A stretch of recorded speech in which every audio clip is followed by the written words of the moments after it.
Nakakadismaya itong ginagawa ni Senator Amy Marcos na ito na sinisira niya, hindi si BBM, kundi sinisira niya yung buong pangalan ng mga Marcoses. Ang mga hinayupak na mga atakdog ni Bubuim, hirap na ho talaga kung paano dipinsahan itong Adictos Benedictos na presidente. Na ayon po yan kay Senator Amy Marcos at siyempre alam na po natin yan dahil sinabi na rin po yan ni former President Rodrigo Roa Duterte. Nayanig ang mundo ng mga aso ni Bubuim, lalo na po itong si Gadon at si Panfilo Lacson sa mga isiniwala at mga revelasyon ni Senator Amy Marcos kagabi sa rally ng Iglesia ni Cristo at yanig ang mga tumbong ng mga hinayupak. Kaya hito, to the rescue si Gadon at tinawag pang ubog at tanga di umano si Senator Amy Marcos.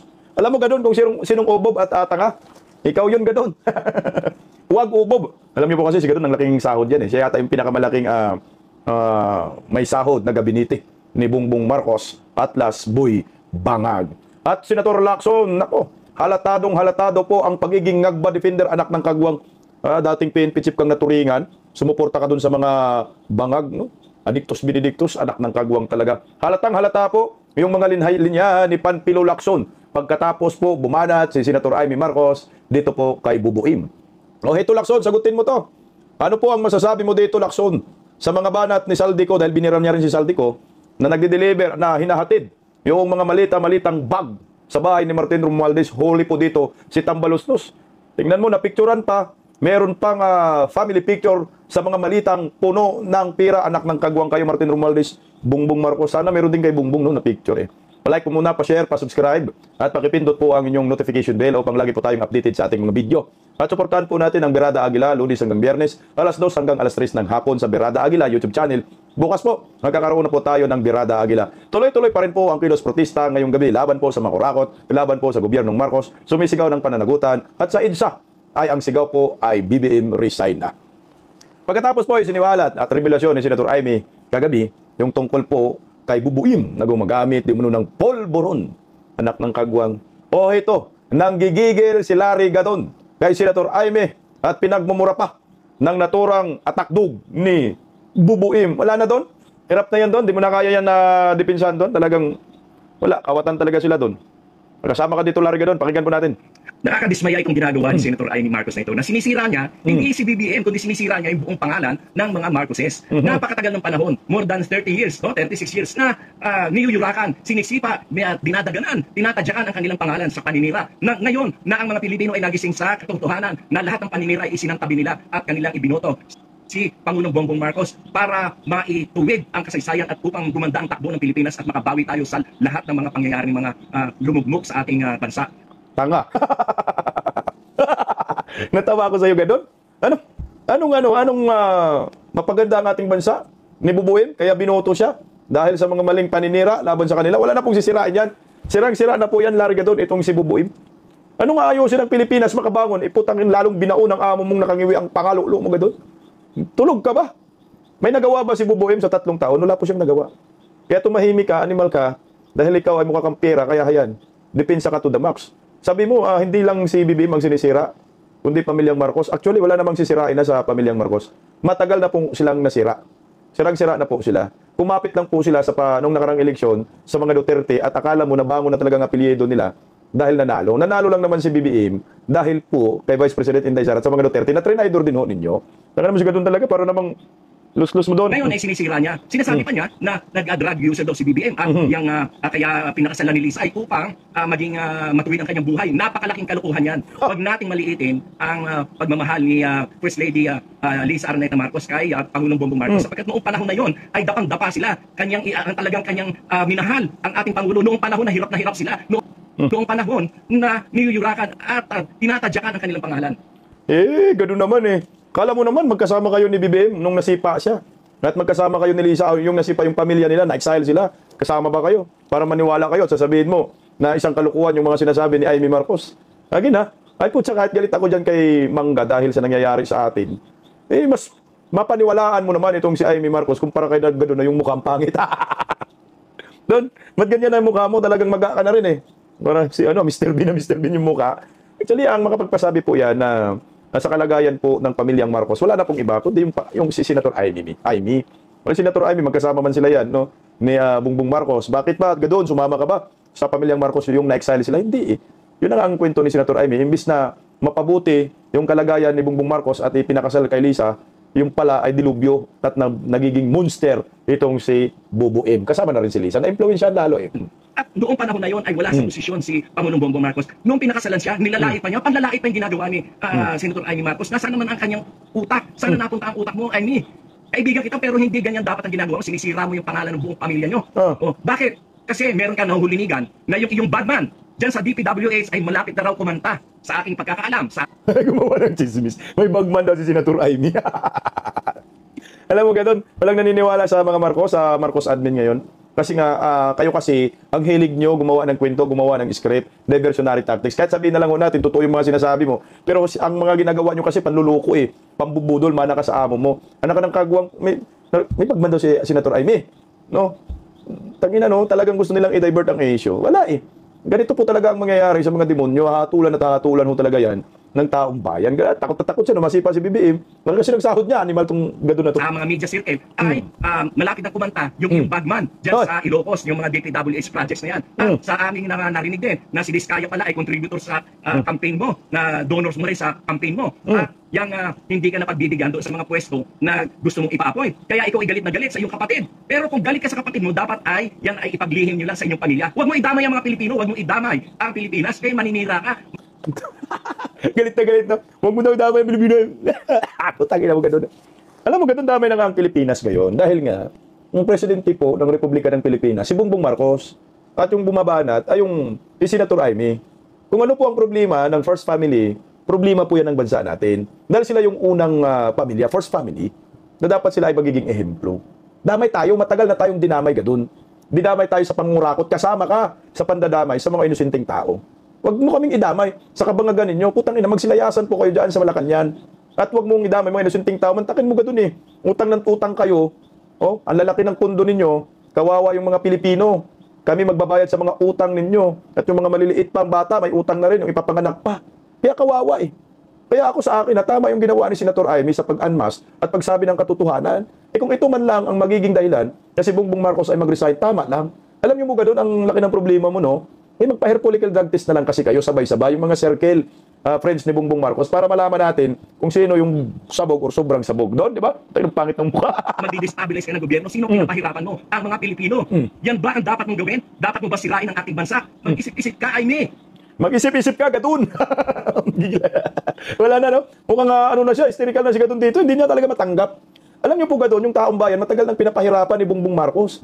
Yung mga nabaha, ang tanga mo. Flood control projects, puro ghost. Ilang namatay dahil sa mga ghost projects. Flood control nawala. Mga nabinaha, animal, nalindol, walang natulong itong si BBM. Bagsak ng ekonomiya, laganap na droga, laganap na mga krimen. Di ba doon? Pinapahirapan ni Bongbong Marcos sa 3 taon niya sa panunungkulan ng mga Pilipino, wala siyang ambag. Ang sabi nga ni Mama Lutikia, pabigat si Bongbong Marcos sa Pilipinas. Kaya itong mga hinayupak na mga defender ni BBM, hindi na alam kung ano ang gagawin nila para lang iligtas ang kanilang amo sa kabalbalan. Alam mo, simple lang, hair follicle drug test para matapos. Nasaan ang utak mo? At sinisiraan mo pa si BBM para ikaw ay makapagtakbo sa ticket ni Sara. Saan daw ang utak ni Amy? Alam ka naman sa puwet. Nasa ulo, ikaw ganun. Saan ba utak mo? Baka nasa talampakan. Gigil ka, hinayupa ka eh. Kala mo naman, may ambag ka sa lipunan, pabigat kayo eh. Kasama ka ng amo mo, pabigat kayo. Sinasahuran ka buwan-buwan, ang laki-laki ng sahod mo, animal. Pero wala kwenta yung komisyon mo. Walang kwenta yung departamento mo. Umay gulay. Nga, tuloy oh. As Vice President, yan pala ang plano mo, ha? Na magtumakbo kang Vice President kay Sara. Nasaan ang lohika mo? Nasaan ang iyong isip na punta? Ha? Kinakampihan mo ang mga mamamatay tao, ang mga magnanakaw. Putangin na. Ganun. Ay, mga Duterte pa talaga yung sinasabihan mo magnanakaw at saka mamamatay tao. Ang tanga nito, no? Talagang ubog. Hindi ba ho, ang Marcos admin, ang tatay nila, yung si Senyor Ana Marcos, Marcialo, daming pinatay, di ba? Tang inumin to, magnanakaw.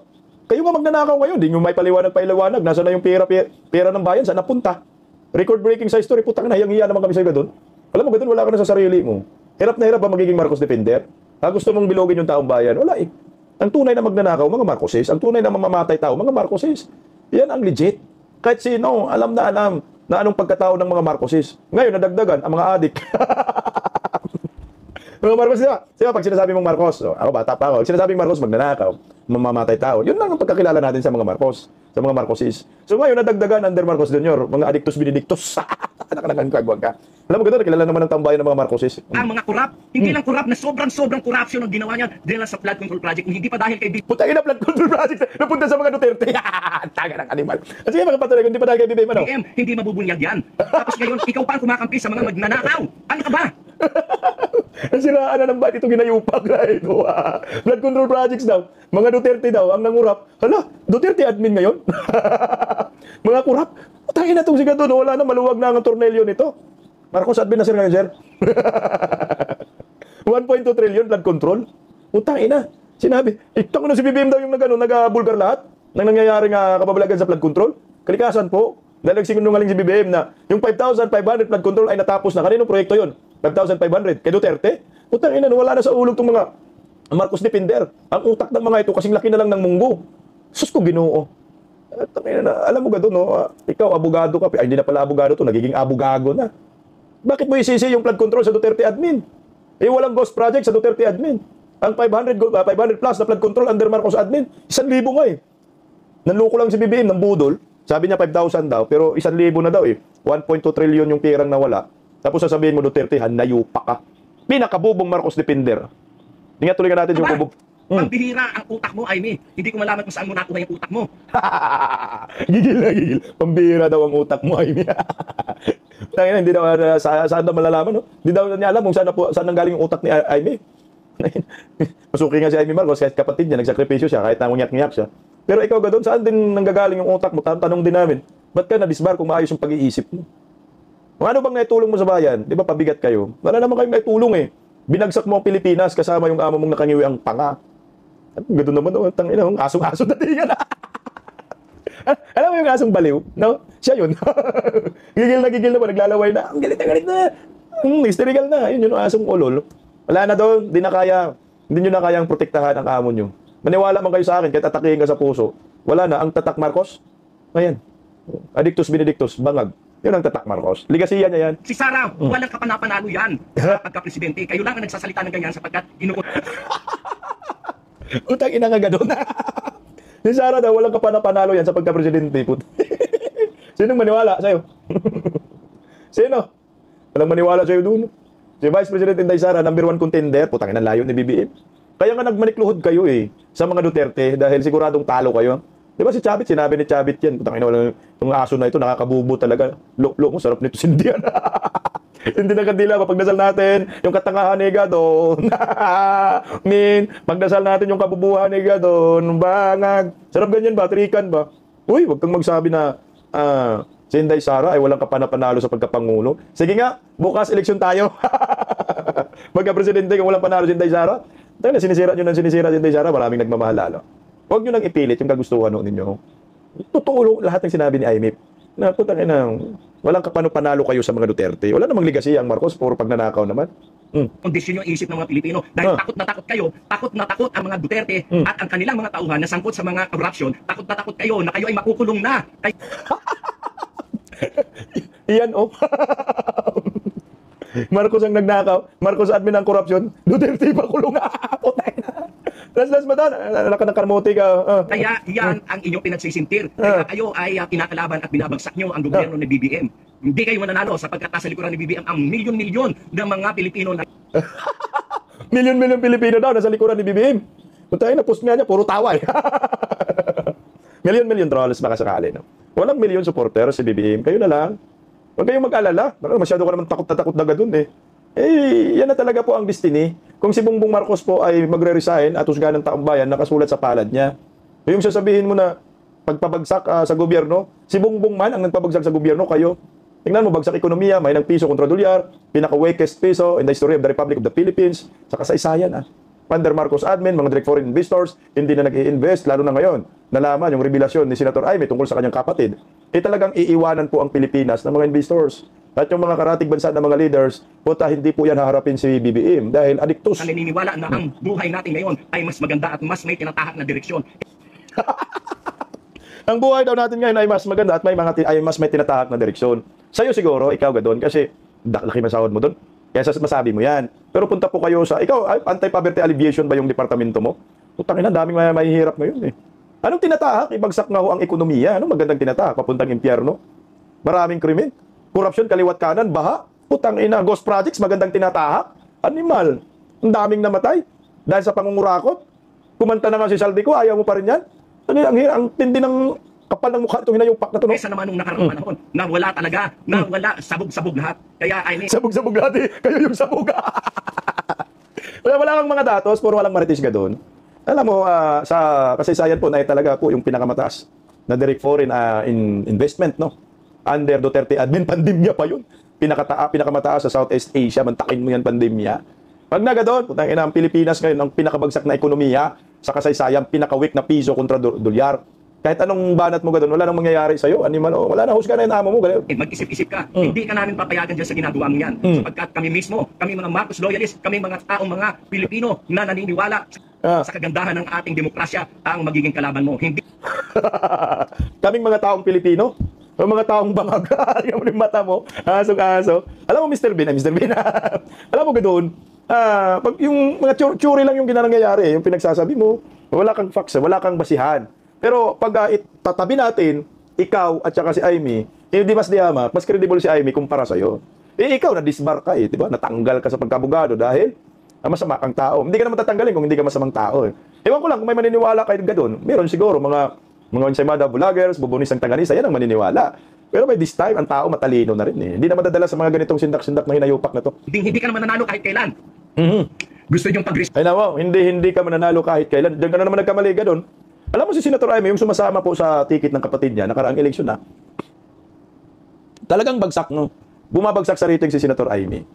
Noong kasama si Senator yung si Villar, no? Si Camille Villar. Kasama yan sila, bagsak yan Noong humingi ng endorsement kay Vice President Inday Sara, yung dalawang babae na yan, Camille at saka si Aimee, nahatak talaga ho sila. Ganun po yung endorsement power ni Vice President Inday Sara kalakas. Kaya nahatak at nanalo pa, kumapit. Dahil last minute nagpa-endorso. Nabuto ng mga supporter si Tatay Digong. Kaya nanalo. Ikaw nga ganoon, hindi ka manalo-nalo kung malakas ang Marcos loyalist. Bakit talo ka? Alam, business Grand Slam. Ang 4 na business na pangtakbo, talo pa rin Si BBM, ilang piraso lang naman kayo na nagsasabi niyan. Natatakot kasi kayo na malapit na kayong ma-corner, malapit na kayong makasuhan. Putang ina, no? Bakit ba Duterte ang ma-corner? Kayo na nga yung na-corner ni Saldico. Marcos Rizal, ilan lang daw kayo? Putang ang dami. Magpasurvey ka sa sarili mong FB page. Sige. Try natin, malaman natin kung totoo yung mga pinagsasabi mo doon. Malapit na kayong makulong. Kayo na mga kalaban ng politika sa administrasyong BBM. Putang ina, malapit na kayong makulong. So ang kanilang direksyon, ipapakulong lahat ng mga kalaban sa politika ni BBM. Inamin mo na rin na meron kayong political persecution na nangyayari. Tangina no, nahuhuli talaga sa bibig itong mga ubog ng mga defender ni BBM. Inamin mo tingnan mo naman, hindi rin naman yan may tago na rin Lahat ng mga lahat ng mga nag-criticize sa inyo, kinakasuhan.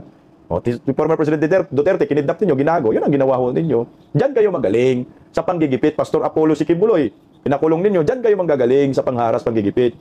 Harry Roque, ang dami na pong ginago ho ninyo Ba't gigil na gigil ka, galit na galit ka, animal ka? Nagsisigawan kayo. Ilang piraso lang kayo gusto mag-resign. Samantalang mas marami ang naniniwala at kumakampi kay Presidente Bongbong Marcos. Bakit ka nabahala kung ilang piraso lang kami? Marami naman pala kayo. Maraming mga pangag-supporters pala, no? Ang dami. Pero ikaw, tangina, takot ka. Yung mga aligasyon ng mga adik-adik na yan, lumang tugtugin na yan, wala nang bumibili dyan. Lumang tugtugin na yan. Oo, kasi noon magag na, hanggang ngayon, bangag pa rin, wala na daw bumibili. O sige nga, magpa-head political drug test para maniwala kami sa'yo, Gadon. Kahit nga noon pang binabato yung issue na yun kay President Bongbong Marcos, ano nangyari? For the first time, a majority elected president ang ating naihalal for the first time. At for the first time, nagkaroon ng boto ng pagkarami-rami, 31 million plus. At yan ay kauna-unahang nangyari. At yan ay 31 million boto ni BBM. Kaya hindi ilan? 32 million. So ngayon, yung mga bubonista, 1 million lang. Taka ng tao ito, no? Kahit sa kabila ng paninira kay BBM, na siya ay adik, na siya ay kung ano-ano mga ibinato sa kanya, still, ibinoto siya ng mga tao ng napakarami for the first time majority sa presidential election. At yan, mga adik-ating yan. Lumang tugtugin na yan, wala nang bumibili dyan. Kayo lang na mga bumibili dyan, yung mga kulang, yung mga bobo. Gigil ang buwang. Ganon, uminom ka ng tubig, baka atake ka sa puso, mapaglamayang ka pa. Mga ubob to. Ay, tangina no. Alam mo, ganon, naintindihan ka namin na nag-hysterical ka. pero wala kang kredibilidad.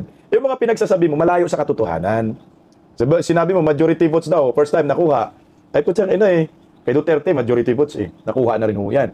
Pinakamaraming boto, mali ka dun eh. Dahil ang pinakamaraming boto sa kasaysayan na nakukuha, si Vice President Inday Sara, 32 million. Baka nakalimutan mo. Umangkas lang naman iyan si BBM kay Inday. Kaya yung yabang mo, tigil mo na nga yan doon. Tulog mo na lang yan. Kain mo na lang yan. Mag-inom ka na lang ng beer. Para wala pa namang beer sa langit. Minom ka na lang. Ilaklak mo na lang. Tanggapin nyo na bagsak na kayo. Tanggapin nyo na sinusukaw kayo lalo ng maraming Pilipino. Kahit anong dipinsan nyo po kay Bongbong Marcos, ay lalabas at lalabas ang katotohanan. Kahit anong cover up po ninyo, wala na pong maniniwala sa inyo. Kay BBM, kay Martin Romualdez, wala na pong maniniwala. Kagaya itong si Panfilo Lacson, grabe talaga ang cover up niya dito sa kay BBM. Lumalabas mga defender talaga itong si Lacson. Talagang wala nang magandang ginagawa itong senador na ito. Siguro utang niya sa kay BBM yung pagkapanalo niya last election dahil talo naman talaga yan, biglang nananalo, sinusuklian lang siguro. At saka yung pagkatalaga niya ng Senate Loribong Committee Chairman, utang rin yan kay BBM at kay Martin Romualdez. Kaya ang pagdipinsa ni Panfilo Lacson kay BBM sobra-sobra. Tingnan mo, yung banat ni Senator Amy kagabi, sumagot din siya. Talagang halatang-halata yung pagka-defender ni Lacson ay pinoprotektahan niya si Bongbong at gusto niya malihis ang katotohanan. Pakinggan natin yung sinabi niya. Pino, no? Kasi tayo, mag-aaway man yung magkapatid, di ba, nalilimit yung usapan, within the confines of the home. Or at most, minsan, binubulong sa mga kaibigan, sinisira yung kapatid. But not in front of hundreds of thousands of Filipinos. Yan kasi gadon, putang na, pareho lang sila kasi gadon. Yan kasi Lacson, okay, tama yung sinabi mo, applicable yung sinabi mo, pag yung pamilya ay ordinaryo lang. Yung hindi politika, yung normal lang na pamilya. Pero ito po kasi Lacson, ang pamilyang pinag-uusapan natin ay first family. Sila po yan Marcos sila na sa kapangyarihan ngayon Kaya normal po na yung away na ito ay hindi ito personal Ito ay may kinalaman sa ating pagka-Pilipino na dapat malaman po nating lahat kung anong klaseng pangulo meron tayo. Kasi kung magbulag-bulagan tayo sa pagkatao ni Bongbong Marcos, ano po ang future ng ating lahat, ng ating bansa? Alam niyo po, nasa Constitution po yan Dapat totoo ka sa mga Pilipino. Kasi pag hindi ka totoo, tinatraidor mo. Kaya nga mayroong tinatawag na betrayal of public trust Ito ay pagtatraidor ni Bongbong na inilihim niya sa maraming Pilipino na siya ay mahilig sa pulburon, lulong sa pulburon. Putya, karapatan natin yan. Dapat nga nasa publiko yung yung parang ang tawag medical records Ano bang status mo? Kaya pa ba yan marehab or hindi? Ako humama ko kay Senator Amy. Yung sinabi mo na tayong mga may away sa pamilya, magsusumbong ka lang sa kaibigan mo, hindi yung isinisigaw mo. Ito nga transparency, accountability. Wala tayong magawa. Yun yung speech ni Senator Amy. Senador siya Presidente yung kapatid niya, public figure sila. Mga public servant sila. May katungkulan sa ating bayan. Presidente yung kapatid niya, senador siya. Puta, may pakialam tayo sa problema ng pamilya nila. Dahil tayo ay mga taxpayer, binoto ng taong bayan, nanungkulan sila, public servant sila, may pakialam tayo. Kung hindi ayaw nila pakialaman, yung kanilang pamilya, puta, magsiresign sila. Yan ang maliwanag Lacson. Especially in a religious gathering. So, para sa akin, napakang Pilipino hindi natin ugali Pilipino na ganyan. How should have? Hindi natin ugali ang Pilipinong ganyan. Alam niyo po, ang ugali ng Pilipino, pag may problema, talagang nagkikwento yan, hindi nga ho pamilya ang pinag-uusapan. Diyan ang pinag-uusapan ang pagkatao ng Pangulo na dapat alam mo anong klase siya, bangag ba o sobrang bangag. Alam ka naman papayag ka, napatakbuhin pa rin ang ating bansa, yung isang Pangulo may problema na sa utak, may problema na sa pag-iisip dahil nga nalulong sa pulburon. Kailangan natin i-correct. Kaya nga sabi ko sa iyo, Lacson, kanina, yung content ko, animal, napula pa, try natin sumakay sa pilotong sabog sa pulburon. O try natin sumakay sa bus driver na sabog sa pulburon. Kaya mong sumakay? Paano pa kaya tayo ito? Yung nagmamaneho sa atin, 120 million, may problema sa pamilya na itong si Senator Amy lang ang tanging makapagsabi ng katotohanan na si Bongbong ay ganitong klaseng pagkatao na hindi pwedeng mag-lead sa ating bansa. Kaya nga nakikiusap siya, tama na yan. Umuwi na tayo, pumahinga ka na, anak ng kagwang. Be it resolved the problem. I do not know. But should it be within the confines of the family? Personally, sinabi Well, na. tayo mga Pilipino, ganun di ba? Kasi masyado tayong closely knit, di ba? Close knit yung ating pamilya. So, pag may away magkakapatid, nire-resolve natin within the confines of the home or within the family circle, di ba? Pwede maisama yung mga lolo't lola, mga tiyong-tiyahin, nire-resolve. Pero hindi ganyan. Wala akong makitang ibang motibo. Stop muna natin si Lacson. Again, ulitin ko. Yung mga Marcoses, hindi po yan ordinaryong Pilipino. Kasi ulitin ko rin yung sagot ko. Ribat ko sa'yo. Ang pamilyang Marcos ay interest po yan ng maraming Pilipino kung ano silang klaseng pamilya. Kasi kahit anong galaw nila, ay ang nakataya dyan ay ang ating bansa. Ginagastos nila yung pera natin eh. Kailangan malaman natin kung anong klase silang pagkatao. Talaga bang sobrang bangag na, kaya pa bang i-rehab yan? Kung hindi na kaya, mag-resign na po. May problema eh. Sa pamilya nga nila, hindi kaya nilang solusyonan ng problema. What more pa yung 120 million na mga Pilipino, masusolusyonan nila ang problema? Di ba ho? Ay po siya magiging applicable yan na Lacson, sinabi mo, sa mga ordinaryong Pilipino. Yun na nakikita, ordinaryong pamilyang Pilipino. Alam nga naman ang ordinaryong pamilyang Pilipino, magsisigaw, magtatawag ng maraming tao, punta kayo, bakit? Magsasalita ako, may problema kami. Wala siyang kakayanan ng ganun. It's so happy na mayroong ganyang rally na dapat ay malaman din ng taong bayan anong klaseng presidente siya. Putang na, pagtataksin mo yung ginagawa ni Bongbong eh. Other than politics, which makes it even worse. What does that make with the political standing of PBBM? Nanganganib ba siya dahil sinabihan? I don't know, cannot speculate. Hindi rin ako naniniwala na politics. It's about politics, ikakapanalo lang sa pagkasenador eh. May 6 years yan eh. Hindi eh. Ang involved dito ay mga Pilipino. Hitap. Takin na Lacson, tingnan mo naman ang bayan natin ngayon. Tulog ka ba? Nambunan rin ito ng malita-malitang pera. Hindi na ho ito pamumulitika. Wala na po itong kulay-kulay. Hindi na po yung usapin ng political color dito. Ang usapin dito pagka-Pilipino. Utsay na pag Pilipino ka, tingnan mo ang nangyayari sa bansa natin. Sumigaw ka, ninakawan tayo harap-harapan. Maatip ba natin na ito ang mangyayari sa ating bansa? Uubusin ng kaban ng bayan. Ikaw nagko-cover up ka eh. Sa mga kawatan, sa mga mastermind. O kahit debistado na, pinipilit nila i-cover up. Disappointed din ang sabihin natin. Ako alam naramdaman ko nung napapanood ko yun. Naawa ko sa Pangulo, hindi ko siya kamag-anak. Hindi naman kami close. Putangina, nahawa sa bangag. Yan tayo. Mas nahawa ka sa mga adictus benedictus. Nahawa ka sa mga sumisinghot. Anak ka ng kagwang. Ang maawa dyan, yung mga kasamahan niya, ang sumisinghot ang pulburon. Putangina, kasama ka rin yata. Nahawa ka kay Bongbong Marcos, pero hindi ka naawa sa mga Pilipino na umaasa sa kanya, yung pala ay ganyan ang pagkatao niya. Hindi ka naawa yun sa mga nabahan ay ninakawan ng Marcos admin. Anong klase kang senador? Eh, wala kang kwentang senador. Hindi kayo close. Putangina, nakinabang ka. Magkano ba? Ilang malita ba kasi na-deliver sa inyo? Si Bongbong Marcos naawa ka sa kanya, pero hindi ka naawa sa mga ordinaryong Pilipino ninakawan araw-araw ng mga buhaya. Anak ka nakagwang ka. Kailangan pong magising tayo dito eh. Trapong senador. Depender ng mga kurakot. Depender ng mga bangag, anak ng kagwang. Anong aasahan natin sa bansang ito? Puno ng kababalagan, animal Ano naramdaman ko unang-una bilang sa Pilipino, naawa ko sa kanya. Imagine. Ako, yung unang naramdaman ko galit bilang isang Pilipino. Nagalit ako sa kanya. Dahil nagsisinungaling siya sa taong bayan. Siya pala ay totoong bangag, sabi ni Tatay Digong, na ngayon pinatunayan ni Senador Amy Marcos. Hindi ka naawa sa mga nabiktima ng mga hinayupak ng mga adictus benedictus? Putang na, hindi ang kakaawaan. Mga magnanakaw yan, dapat ipakulong ang mga yan kasama si Gadon. Kung kasabwat ka, Lacson, dapat ipakulong ka rin. Dahil kinukover up ninyo ang katotohanan. Putang na. Anak kayo ng kagwang. Oh. The pain that he was undergoing, watching his own sister, lampasting him like that. Galing din pa rin sa feeling ng ating mga kababayan. Kayo, anong feeling niyo? Galit. Sir, will it cause Tanungin ko kayo, anong naramdaman niyo? Kung may kapatid kayong gano'n, napumunta sa Luneta Grandstand, at tinanong kayo, ano magararamdaman? Sir, will it cause instability na yung buong first I don't want to family? speculate. Putang na. Hoy, Lacson, ang tanga mo. Bakit mo binabalik yung tanong sa mga media? Kung kayo daw gano'n, may kapatid kang umano, binibira ka. Putang ina, kung ganyan ang kapatid, kung yung kapatid kong si Bubuim ay ganyan ang pagkatao, pinapahirapan ng taong bayan, at meron isa akong kapatid na umakyat doon at sinabi yung katotohanan, ay matuwaw ako. At magagalit ako saan? Kay Bubuim. Ngayon, Lacson, total, ayan, depender ka ba ni BBM? Sige nga, i-encourage mo nga si BBM na magpa-hair follicle drug test.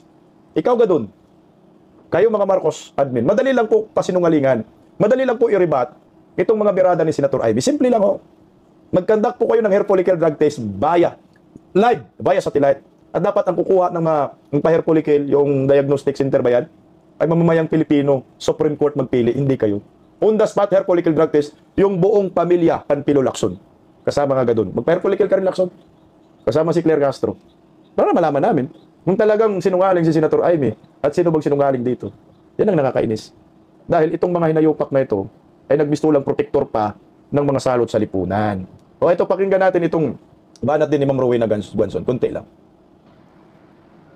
Isa pang pagkakamali na naman ito ni BBM. Nag-issue pa ng statement na sinasabing Di daw totoo. sisinungaling ang manang Amy niya. Mhm. Alam mo, hindi na ito si Bongbong eh. Sino na, Ma'am? Dati naman ito, talagang love niya yung manang niya. Alam niyo, I know Amy personally. Isang taon kami niyang seatmate sa UP College of Law. Mhm. Lagi naman yan cheerful, di ba? Hanggang ngayon, smile-smile lang nga, patawa-tawa, kahit na tumitira ng, di ba? Mhm. Insulto kay Tamba. Smiling. Alam niyo kagabi, dun sa Iglesia ni Cristo Rally, umiyak siya habang binabasa At hindi lamang ano yung speech niya, talagang binasa niya, sinulat niya, dinamdam niya yun. May iyak siya. Sabi niya, umuwi na tayo. Umuwi na tayo, magaling ka na. Correct. Kasi di ba nung nag-exile sila sa Hawaii, si Amy naman ang nag-take care sa kanya eh. Correct. Di ba? Malay ba nun sa buhay? Ever since naman, ito si Bongbong happy-go-lucky lang. Kaya di ba, isulat pa nga si Ferdinand Marcos na worried siya doon dahil he's lazy and has no purpose. Kaya kayo nagsasabing umarte lang si Amy, wala kayo doon. Rally. Correct. Hindi nyo siya kilala. It must have taken a lot for her to say this. Where she will be heard by the world. Son? Okay mga kabistak, medyo ikat lang po natin doon. Actually, tama po dito si Ma'am Rowena Guanzon. Dahil si Ma'am Rowena ay nandoon sa naturang pagtitipon sa INC at mangiyak-iyak kita mo. Tsaka may hugot din si Senator Amy. Tsaka naawa si Senator Amy na sa Pilipino. Hinahamon nga natin si Senator Amy, magsabi ka ng totoo. Ano ba klase kasi ang pagkatao ni Bongbong Marcos? Kaya sinabi na ho niya, ngayon ibabash natin. Ito na nga ho Talagang kilala ho ni Amy Marcos itong first family. Sabi pa nga niya, nag-aalok daw ng pulbos sa kanyang anak na impluwensyahan. Tingnan mo yung anak niya, nakikita ko rin Wala na. Bad influence itong pamilya ni BBM. Sabi ni Senator Amy, umuwi ka na. Tama, umuwi ka na, tahan na, okay na. Tama na po yung kagaguhang ito, kalukuhan ito.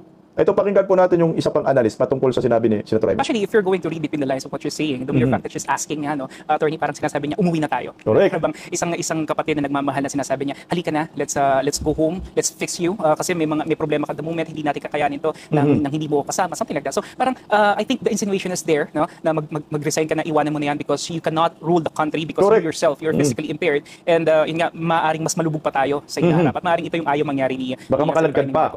To me, what Malacanang is saying that this is a part of her political agenda. I really don't think so because number one, she's a sitting senator, Correct. and at the same time, I don't know if she has any plans of running for a higher position. If she does, I don't think she will make it because the Marcos name is already very much tainted at this point. So she stands no chance for a higher position, I believe. So Correct. ito yung binabanggit niya, I think is number one para talaga kay President BBM Sa as a pamilya sister, nila. and number two for the country as somebody, as a concerned official na alam niya na hindi nakakayanin ng ating pangulo na magpatuloy pa sa kanyang panunungkulan. Correct. Wag nang magiging denial pa.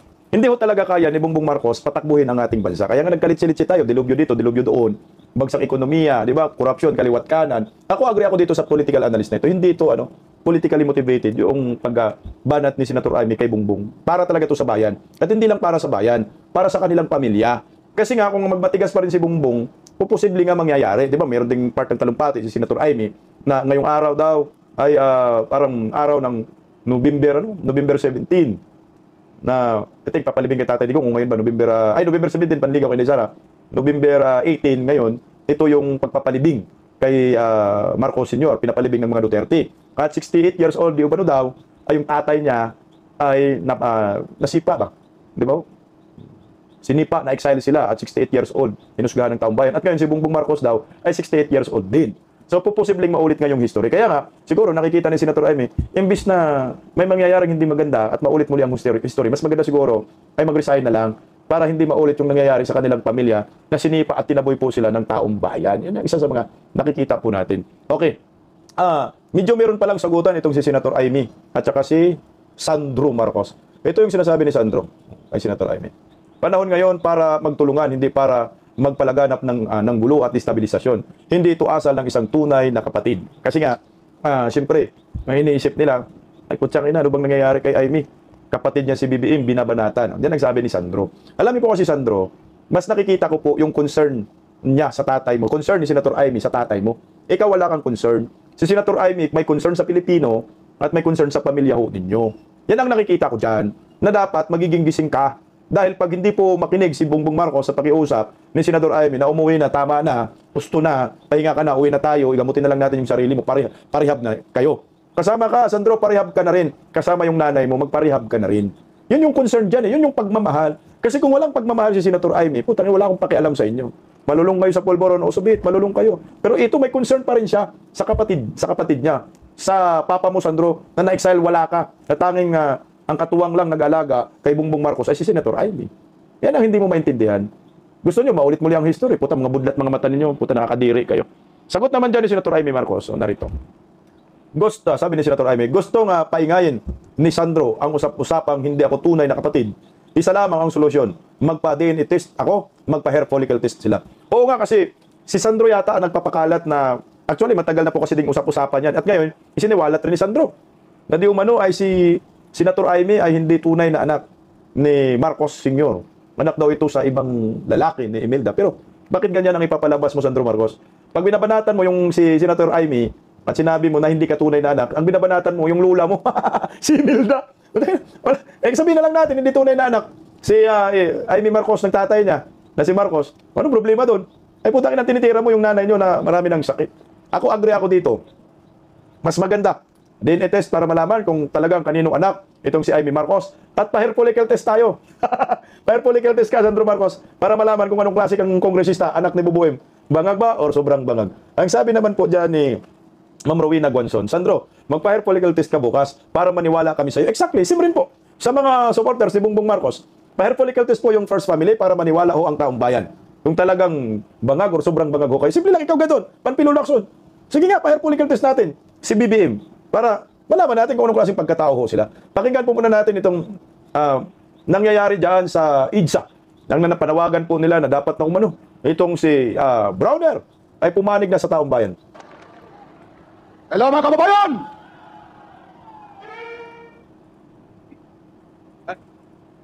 Yan. Kagabi po yan pagkatapos po mag-biscuit. Malinaw na malinaw! Hindi karapat-dapat ang ating Pangulo, mga kababayan!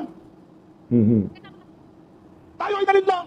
Tayo ay inagkasilan ng taong ating binoto, hinalal!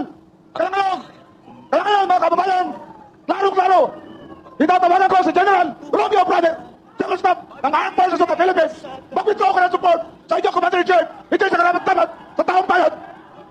Hindi lang sa dapat mag-resign. The people, tayo mga taong bayan, tayo, you are fired, Mr. President, Mr. Marcos, you are fired.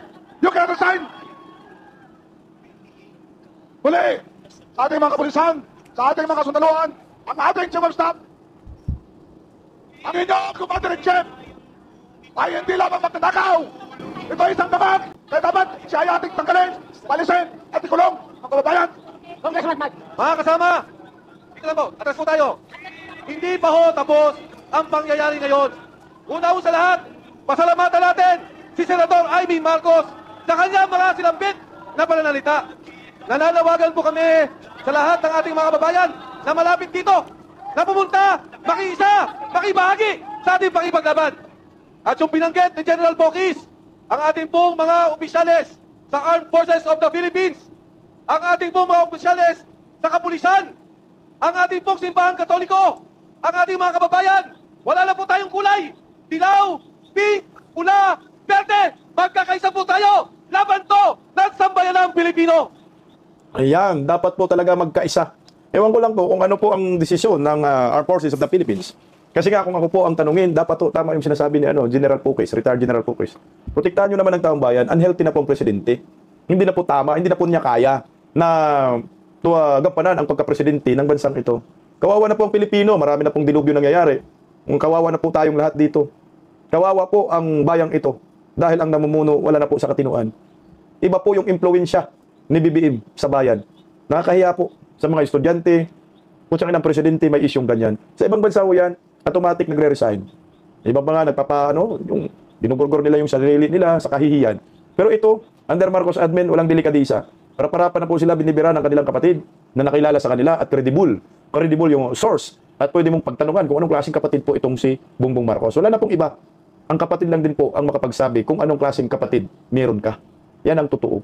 Kaya kung paniwalaan po natin ang sinasabi ni Senador Jaime Marcos, ay marapat naman ho ng mga militar.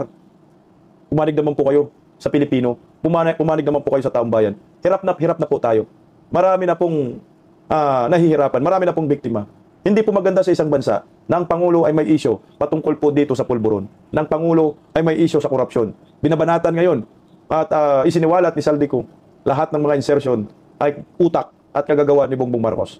Kickbacks, tumatanggap 25%. Siya lahat ang may utak ng ito. Ang kaguluhang ito, pangungurakot, gadun, lakson, makinig kayo. Yan ay kagagawan ni Bongbong Marcos, Martin Romualdez. At hindi po makakatakas dito si Martin Romualdez dahil kitang-kita po ang kanyang mukha dyan. Sa malita, picture po yan ng kanilang pamilya. Narito po, family picture. Dinideliver po ang malita-malitang pera, sabi ni Saldico, sa bahay ni Martin Romualdez.